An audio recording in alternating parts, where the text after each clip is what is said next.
amores, tudo bem? Hoje eu gostaria muito de fazer uma viagem com vocês a bordo do nosso Fusca. Mas como nós temos que ficar em casa, nós vamos fazer essa viagem através de fotos. E essa viagem será até a cidade de Petrópolis.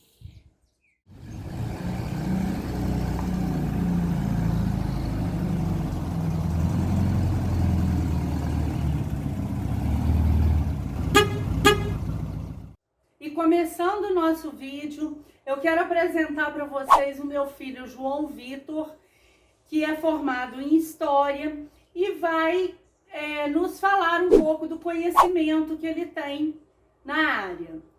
E também eu queria pedir um like de vocês logo agora no início do vídeo, tá bom? Então, João Vitor, o que você tem para falar para a gente sobre a cidade de Petrópolis? Bom, achei interessante que você me chamou para a gente falar de Petrópolis, né? Que Petrópolis é uma cidade criada em 1840, 1843, mais ou menos. E ela é conhecida como cidade imperial, né? Por conta da residência da família real, que foi feito a pedido de Dom Pedro II. Mas desde 1822, mais ou menos, Dom Pedro I já tinha posses ali na região serrana do Rio, ele já gostava muito da região. Então a cidade ficou conhecida aí por ser a cidade imperial. Mas a cidade tem uma ligação também com a nossa família, né? Sem a gente ser descendente de Dom Pedro II. Qual é a ligação que a cidade tem com a nossa família? Então, eu passei a minha lua de mel em Petrópolis, então eu gostei muito, fomos muito bem acolhidos lá na cidade. E depois eu retornei a Petrópolis quando as crianças eram pequenas. E hoje em dia, há pouco tempo agora, em 2018, eu voltei lá novamente, nós 4 juntos, voltamos em família. E são essas fotos que a gente quer compartilhar hoje com vocês. Esse momento bacana da gente em Petrópolis. E a gente selecionou aqui, galera, uma espécie de tour, que foi o que a gente fez, né? Foi. Para que vocês também, caso vocês queiram usar esse roteiro aqui, para que vocês se organizem aí. E o primeiro lugar que a gente vai falar, coincidentemente, é talvez um dos únicos pontos turísticos que não tem ligação com o Império, ou ligação, assim, pelo menos com o período do Brasil Império, né? A gente já estava vivendo na República do Brasil. Que lugar que é esse? Nós vamos falar primeiro aqui do Hotel Quitandinha, que também é considerado uma espécie de palácio de tanto requinte que ele tem. E ele foi criado, né, construído em 1941, com o intuito de ser o maior cassino da América Latina. E ele vai dar até mais detalhes para vocês, né? E como ela disse, o hotel foi criado para ser um cassino e hotel, né? Só que aí quando a gente chega mais ou menos em 1946, o então presidente, o Eurico Gaspar Dutra, ele proíbe os jogos de cassino no Brasil. E aí desde então se torna somente hotel, né? Tendo a presença inclusive ali de vários artistas, a própria Carmen Miranda fez show lá e ficou hospedada há muito tempo. E Petrópolis sempre teve essa característica de ser um lugar para as pessoas se hospedarem, ser um local para as pessoas visitarem durante as férias. Mas aí a renda do hotel caiu muito, né? E hoje, na verdade, a maioria dos quartos foi vendido para pessoas particulares, né? E a parte de baixo, a parte onde eram os salões, a parte onde tinham os eventos e o próprio cassino, pertence ao Sesc, né? E é aberto à visitação. E é muito luxuoso lá dentro. E é bem interessante a gente conhecer como funcionava o hotel na época, né? Eles têm aqueles fones que a gente coloca e vai se orientando lá dentro, né? Através das instruções que a gente vai recebendo. Bom, o segundo ponto que a gente foi conhecer em Petrópolis foi a cervejaria. Ela foi fundada em 1853 e até hoje ela funciona principalmente como um ponto turístico na cidade. Nós pagamos um valor, né, na entrada, e esse valor lá dentro é revertido em cerveja. Então, a maioria dos turistas acha isso bem interessante. Uma coisa interessante de se falar é que essa região serrana do Rio tem uma tradição também na produção de cerveja. É o maior polo cervejeiro da América Latina e essa fábrica que existe lá ativa até hoje, é a fábrica mais antiga ativa no Brasil. A gente pode explicar isso também porque lá teve uma imigração alemã muito grande. Os alemães são produtores de cerveja há muitos anos. Minha mãe comentou dessa ideia do valor, né, que você paga para entrar. A gente achou na época que valia a pena, né? O valor que você paga é convertido em cerveja. Sim. E a gente achou que isso valeu bastante a pena na época. E a gente conheceu, assim, fez uma visita, né, ao passado. De acordo com que a gente vai fazendo a visitação lá dentro, a gente vai conhecendo todos os passos, né, que eles foram dando até chegar nos dias atuais na produção da cerveja. E eles fazem uma brincadeirinha lá, colocam a linha do tempo dos seres humanos, né, a linha do tempo da história humana baseado na cerveja. Isso é bem interessante. E no final também a gente pode comprar, né, as garrafinhas de cerveja ou outras lembrancinhas lá para levar para casa. Qual que é o próximo ponto turístico da Érica? O próximo ponto turístico que nós vamos falar agora para vocês é a Casa de Santos Dumont, conhecida também como Museu da Casa de Santos Dumont. Bom, todo mundo sabe que Santos Dumont é considerado o pai da aviação e ele também era um gênio, gente. Santos Dumont estava muito à frente do seu tempo. Não, e é interessante pensar que eu comentei isso na hora de falar sobre o Hotel Quitandinha. Petrópolis, do mesmo jeito que era a casa de verão da família real, era a casa de verão de várias personalidades importantes, né? Personalidades ligadas ou à aristocracia ou ligadas à elite brasileira. Santos Dumont fazia parte dessa elite brasileira. Então, a casa que existe lá não é a casa dele, não é a residência dele, era a casa de verão, era a casa de veraneio dele, era onde ele passava as férias, né? E sendo o museu lá há mais ou menos 60 anos, você paga um valor simbólico lá para entrar, um valor bem baixinho. Sim. E você conhece o que, na minha opinião, é a coisa mais interessante que tem lá. Uma coisa que não era muito comum na época, era uma espécie de apartamento. As pessoas da elite, as pessoas ligadas à aristocracia real, elas não tinham costume de morar em locais pequenos ou de passar férias em locais pequenos. Elas passavam férias em casas maiores, né, em casas com jardim. E lá no Santos Dumont é talvez o primeiro apartamento assim, projetado, porque foi projetado por ele, para uma pessoa, somente uma pessoa. Então são 2 andares, um local onde ele recebia as pessoas no primeiro andar e um segundo andar onde ele dormia e estudava, onde ele projetava as coisas, né, e a própria escrivaninha dele era a cama. Ele fez vários projetos na casa, inclusive o chuveiro quente, que é uma coisa que não existia na época. E ele fez também, na sua genialidade, ele fez uma escada que subia para casa, porque também ele era muito supersticioso, além de ser um gênio. Essa escada você sobe, só que você só consegue subir a escada começando com o pé direito. Então, Santos Dumont era muito supersticioso também. E como ele falou, a casa de verão de Santos Dumont ele usava na juventude. Na verdade, Santos Dumont nasceu próximo da gente aqui, numa cidade que hoje chama-se Santos Dumont, em homenagem a ele, claro, que no passado era Fazenda Cabangu. O próximo ponto turístico que nós vamos falar da cidade de Petrópolis é a Catedral de São Pedro. Ela, por fora, no seu exterior, ela tem um estilo gótico e por dentro ela tem uma beleza sem tamanho.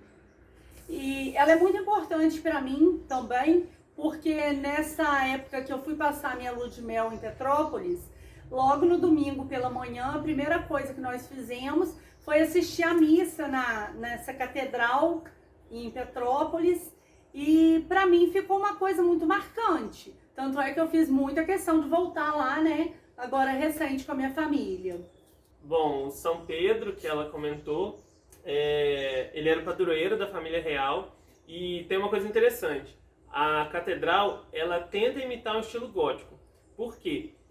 Na Europa, ali, por volta do século XVI, século XVII, nas monarquias absolutistas clássicas, fica muito marcante a presença da religião junto com o Estado, e naquele período está muito em voga a construção de igrejas góticas, né? Quem quiser conferir aí na internet é só procurar uma foto da Catedral de Notre Dame, que é uma catedral gótica clássica zona. Então a monarquia brasileira, pensando naquelas ideias, né, naquelas construções monumentais que existiam na Europa, construiu essa catedral aqui também. E tem uma curiosidade interessante que essa catedral demorou quase 100 anos para ela ficar 100% pronta. Ela foi projetada e começou a ser construída, mas levou quase 100 anos para ela ficar pronta. Então várias pessoas que começaram a construção dela morreram antes dela ficar pronta. E outro detalhe interessante é que a catedral fica de frente para o Rio de Janeiro. Muita gente acha que ela fica de frente para o Museu Imperial, né, que era a casa de veraneio da família real, mas na verdade a frente dela está virada para o Rio de Janeiro, que naquele período era a capital do Império do Brasil. É bem interessante, são detalhes bem interessantes, né? E o próximo ponto que a gente vai falar para vocês é o Palácio de Cristal. Na minha opinião, é um lugar muito bonito, que me transmite muita paz. Inclusive, ele tem jardins muito bonitos. Ele é datado de 1884 e a construção dele é toda em ferro e vidro. Gente, não tem nada lá. Eu lembro quando eu só fui em Petrópolis assim para visitar mesmo os locais e tal, e eu me lembro nessa vez que a minha mãe tá falando, né? Mas eu ouvia muita gente falar Palácio de Cristal, Palácio de Cristal, Palácio de Cristal. Quando eu cheguei lá, eu me dei de frente com um espaço vazio, né?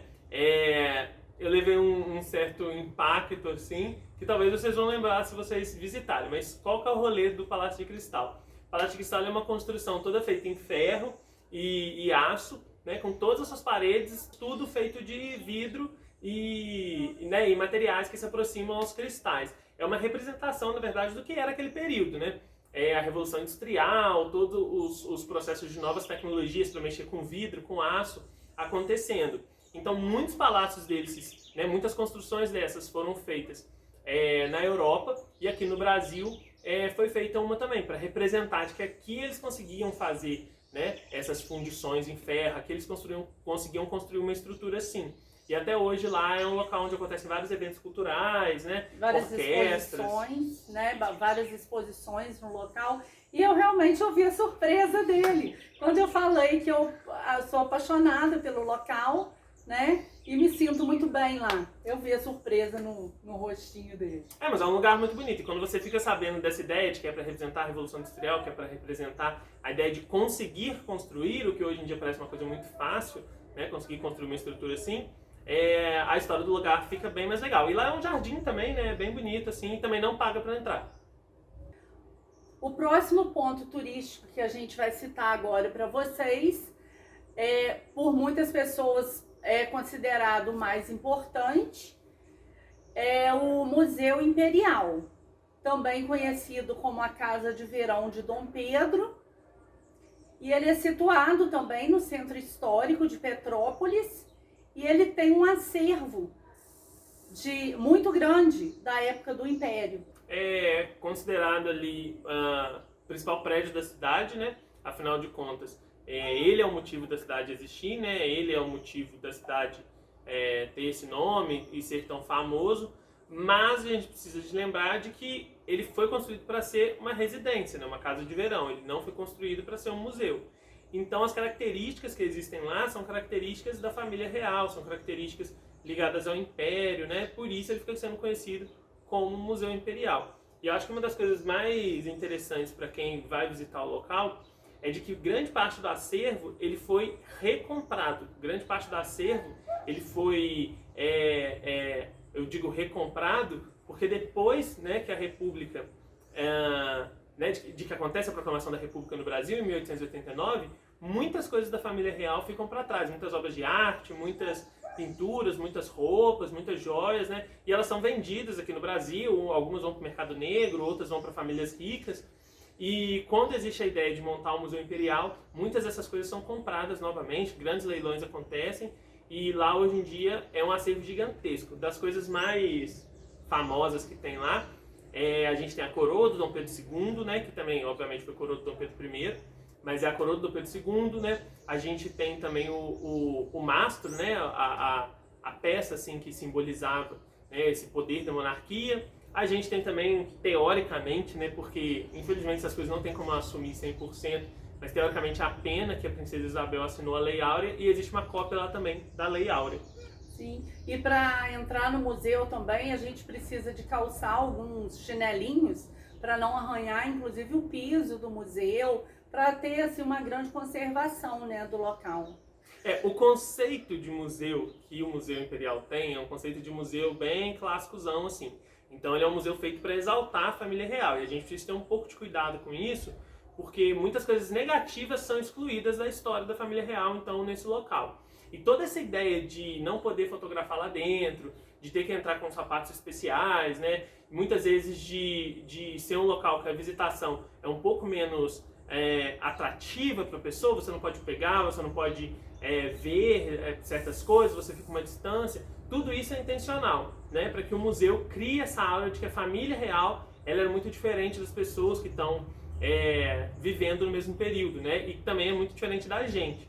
Então essa é uma crítica minha, assim, a essa ideia de museu, a essa ideia do Museu Imperial. Ele com certeza vale a visita. Não só no museu vale a visita, como em todos os outros pontos turísticos que a gente comentou.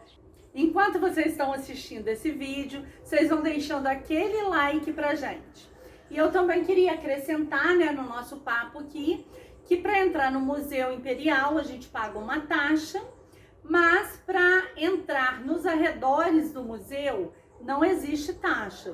Existe um bosque muito bonito em volta do museu, onde a gente pode sentar para descansar, para bater papo com a família, né? Um jardim muito bonito. Muito aconchegante. Lá tem uns canhões espalhados pelo bosque, lá é conhecido como Bosque do Imperador, tem um espaço gramado grandão, né? Tem uma linha do tempo da família real. Então, caso você queira visitar o museu e ele esteja muito cheio, né? Não esteja mais aceitando visitantes, ou ele esteja fechado, a visita ao bosque também é legal, é um lugar bem fresco, né? Na lateral também, gente, tem um espaço que a entrada é gratuita, tem várias obras de arte lá, na maioria delas são pinturas, né? Pinturas ali que representam o Império, batalhas ali que o Império teve. Lá também tem algumas carruagens reais e tem uma réplica de Maria Fumaça que era utilizada pela família real e foi a primeira Maria Fumaça, assim, a percorrer aqui esses caminhos entre Petrópolis e Minas Gerais. E aí, meus amores, vocês gostaram do vídeo? Deixem aqui os comentários de vocês, nós faremos outro vídeo como esse. Curtam, compartilhem com os amigos e até o próximo vídeo!